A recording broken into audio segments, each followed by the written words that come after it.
Hello hi friends. ஈரோட்டில் வெப்பத்தோட அளவு நாளுக்கு நாள் அதிகமாகிட்டே இருக்குது. தெருவில் நடக்க முடியலைங்க. நெருப்புக்கு நடுவில் போகிற மாதிரி அப்படி அனல் நம்மளை தோலெல்லாம் சுட்டெரிக்குது. முடியல, வீட்டுக்குள்ளே இருக்கவும் முடியல, வெளியில் நடமாடவும் முடியல.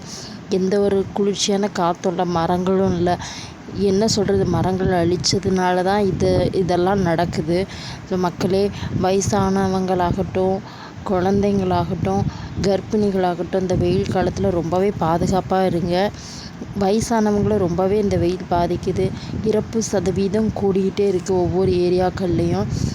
நீர் ஆகாரங்கள் எல்லோரும் நிறைய எடுத்துக்கோங்க. குளிர்ச்சியானது என்னென்னா மோர், இளநீர், அப்புறம் எலுமிச்சம்பழ ஜூஸ், சர்க்கரை இல்லாமல், இந்த மாதிரி நிறையாவே எடுத்துக்கோங்க. பச்சை தண்ணீர் நிறைய குடிங்க. கூலிங்கான தண்ணி வேண்டாம், அதுவும் ஒரு உடம்புக்கு ஹீட் தான். கூலிங் வாட்டர் குடிக்கிறதுனால அதிக ஹீட் ஒத்துக்காமல் சிலருக்கு வயிறு வலிலாம் வரும். ஸோ அது வேண்டாம். அதே மாதிரி கூலிங்கான ஜூஸ் குடிக்காதீங்க. ஃப்ரெஷ் ஜூஸ், பழங்களில் எடுத்து அப்போதைய அந்த ஜூஸ் குடிங்க, அது ரொம்ப நல்லது. குழந்தைங்களுக்கு நீர் ஆகாரம் இதுங்கெல்லாம் நிறைய கொடுங்க. இந்த காலகட்டங்களில் டீ, காஃபியை தவிர்த்துருங்க.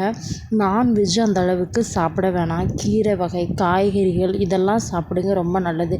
குழந்தைங்களுக்கு நிறையவே இளநீர் கொடுங்க, நுங்கு வாங்கி கொடுங்க.